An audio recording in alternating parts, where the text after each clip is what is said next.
Hello everyone, today we will be building a platformer game for you guys. So today we will be building a prototype for that game. So this is Cryptic coding and let's do this. So first of all, if you come over here, you see there's a tab called scene. In the scene we specialize in nodes. The nodes are basically what holds other nodes. So nodes are basically the functionality for the game.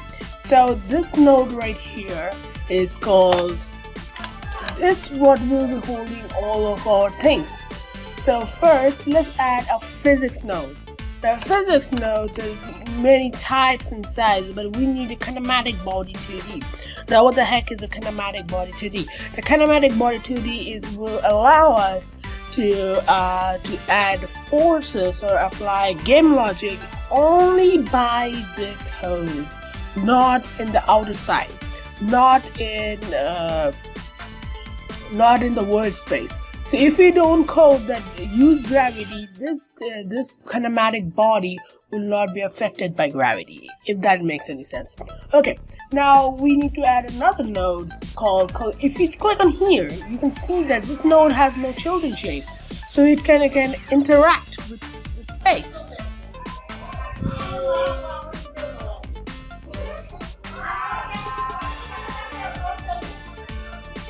So it's a body derived node. Now why do you need that collision shape? The collision shape acts as a bounding box that will detect collisions. It will detect why we need to, or if we collide with something, if two objects hit together, it will be saying, hey, it's there, and we can do pretty good stuff with it. So that's why we need a collision shape. So kinematic body accepts a collision shape. So let me see what is that. Okay, so collision shape, we need collision shape 2D. Now collision shape is this, what I just explained it. Now collision shape can take many different resources, but the main difference here is takes a shape, because if you don't say, hey, what type of shape is that, you don't know the shape. So what we'll be inserting is this thing right here, our icon. So this will be act as a sprite. So it is a square, right? So let's click on the shape and click on the new rectangle shape 2D. Click it. Now over here, but it doesn't have any sprite. So what's the point? Why it's not really fun, right? So let's add a kinematic body to add a sprite. Now there's two types of sprites. One is the sprite 3D, animated sprite 3D, sprite, and animated sprite. And add the texture, go there and pop it up. There we go. Now in here you can see that collision shape is really small. Now how can I make it big? So you click on the handle and just drag it up like that. Do not use the outer state, use the inside handle. Okay, after that you have a thing right here. You have your player, first player. Now let's see if we move one thing. As you can see, this the collision didn't move with it. We don't want that, would we? So what you need to do is just click on the kinematic body and click on this button right here, this button. You click it and there we go. Now it's collapsed together, so it will be not going to move anywhere. Now let's add a script. If we run the game, we have to create a scene. So it says for.tsn and boom, there you go, our game.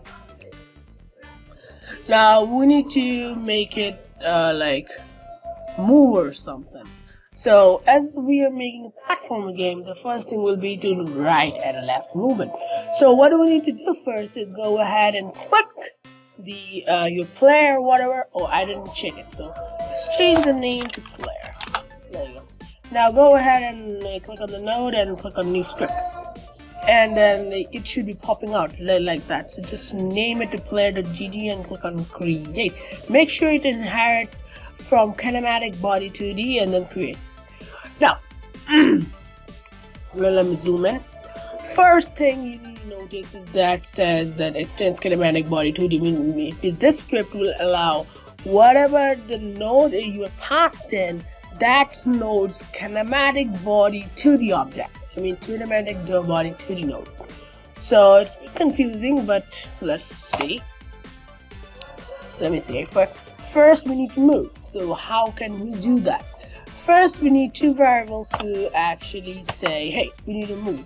First is it for the speed. It will determine how much speed we have. First, let's write export. First, just need to say var speed and set some values. So say 0.0f,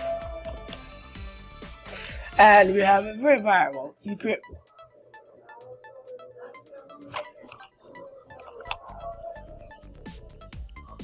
There. Understood. So now we need another variable, a vector too. So it says var. Did I remember? Or maybe I don't know. Var vector 2. Oh, vector 2. It takes a type. Vector 2.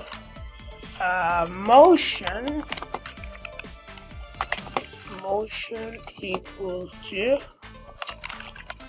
vector 2.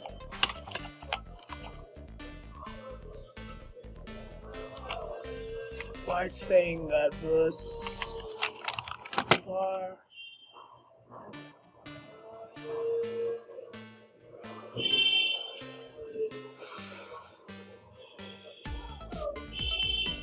okay, what the heck?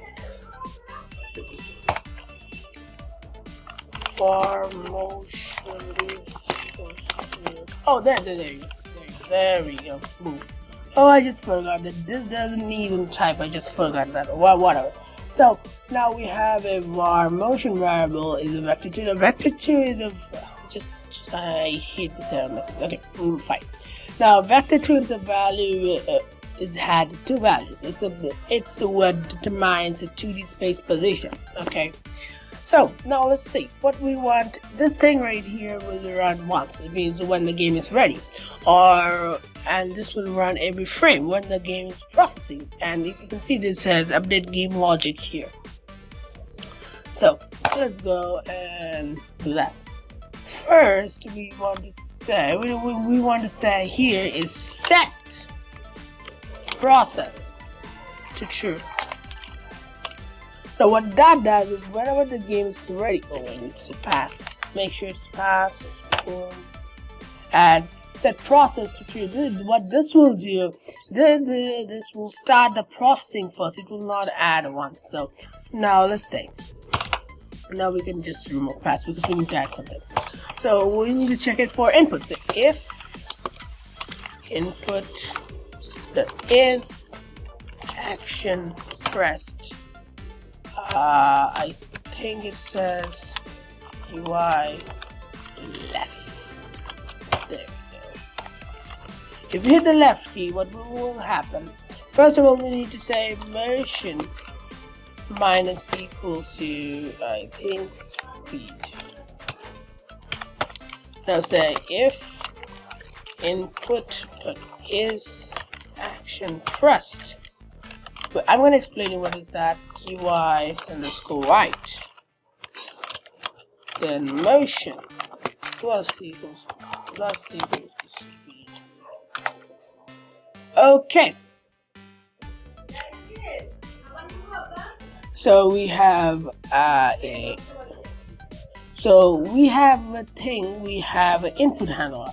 The input, whenever we press the left key, we want to minus it, because if you see a graph, if you did any vector maths, in the vector 2 maths, if you go to the right space, it adds to it, and if you go to the left space, it's minus to it. If you go to the up, it pluses, but if you go to the down, it minuses. But in the game development, just remember that in game development, it's the y-axis is opposite. Just remember that y-axis is opposite. So whenever you go up, it minuses, but whenever you go down, it pluses. So remember. Now we said just add that, but we don't say that add to that a velocity. We need to add this to our velocity. So write motion. Don't really ask me why, because I didn't understand this thing. I don't know why. Motion equals to move, move and slide motion. Okay, we save it and we go to the 2D space. We go, it kind of lag because I'm using Camtasia. So go to select and select it. You have your game. Now oh, I didn't say it was saying the speed. Okay, no problem. For the resources, I mean, did I even say that? Okay. Okay, there you go. Okay, so go up. Okay, let's add some speed because I forgot to add some speed. Let's add. Just say export over. What export does, you can edit it in the inspector view. So just save it up and then go back here, click on that, and we'll see. So say speed to like 30, and then run. Boom.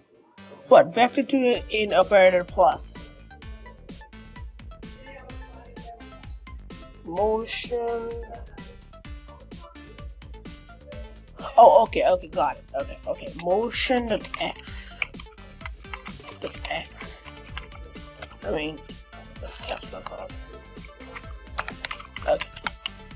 I mean, can I do that, please? Dot. Hey, there you go.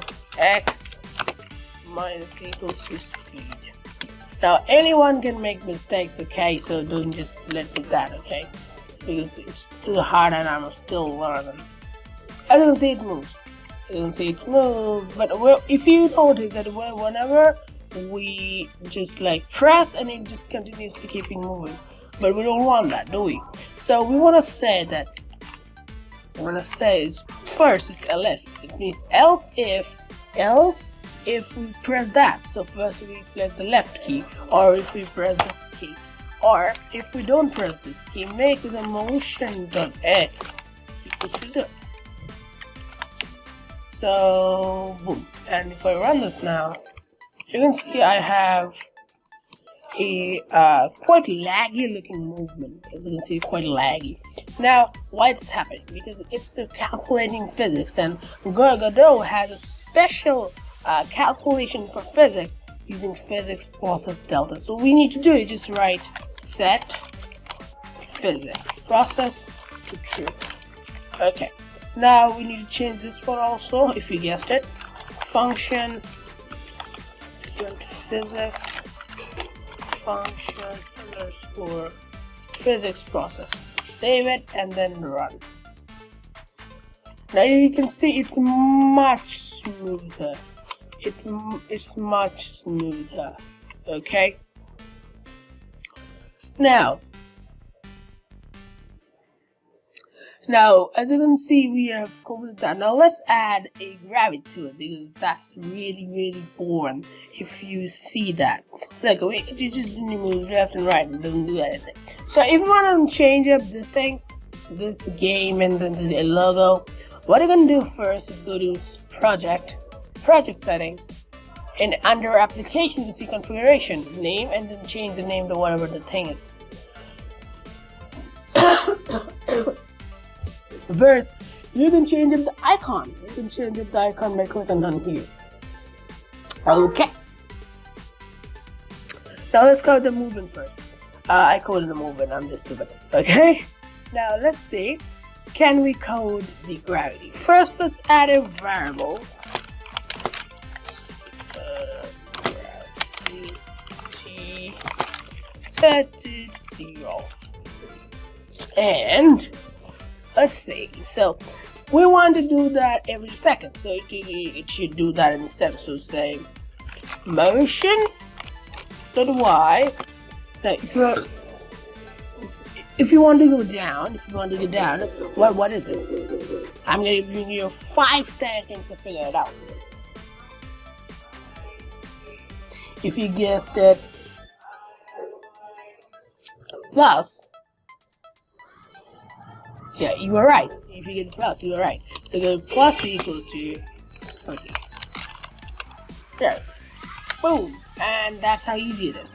So go to 2D, run, and move.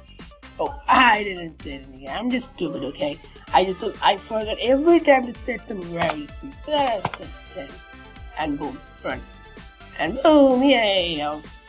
Our player moves. Now, we need something to actually represent as grounds. We just can't do like that. This is so boring. So what we're gonna do is just add another node. For now, our player stuff is gone. Okay, we don't need the player. Now go ahead and add another node. I think, yeah, node. So add a node 2D. I just forgot. You don't need to add a node. You can just add node 2D. But since we added that, let's add it. Now say this will be our wall. So you will find that eventually why we need a wall. Okay, so what do we need? First, we need this, I think it's a static body 2D. Now, what is a static body? Static body, what it just acts as a like a nothing. I mean, it has some collisions, but it doesn't do stuff like a wall. In a game, a wall is a static body. Okay, just remember. Now, it also takes a collision shape, so yeah, we just add another collision. So let's add a collision shape. There we go. There you go. Now let's add a collision shape to it. Another one. Just fill in the shape, and there you go. We need to add some static body. Add a sprite, and just drag the texture because I don't want to make my texture right now.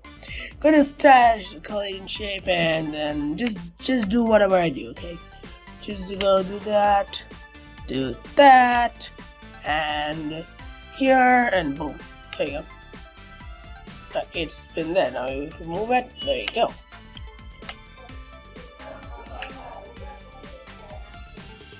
Okay, whatever. Now go and name him 0. Now in Godot, if you duplicate it, it should be 1. Okay, so say duplicate it sometimes. There you go. And now go ahead and click on this button right here. It will be stopping the grid. So what the heck? Why the grid is there? It's a little bit awkward, but what the heck? Did I just collapse? No, I didn't.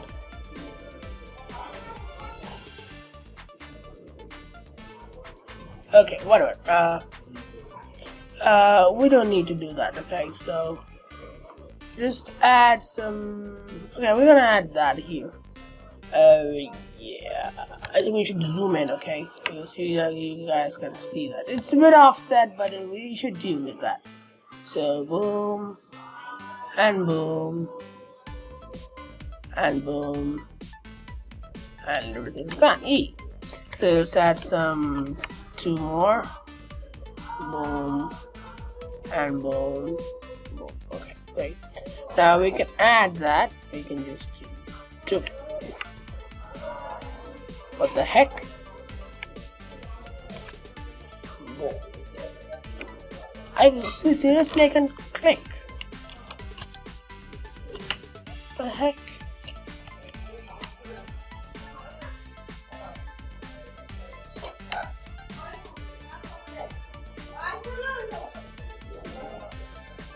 And go play. And boom, there you go. We can go moving left and right, and the gravity is following us. Woo! So that's it for tomorrow, and that's it for today. I messed up. I'm just terrible at messing up. Okay, so whatever. That's it for today, and I'm gonna see you in the next video with some more crazy Godot content. So see you guys later. Have a good day, and make sure to subscribe. Thank you for watching my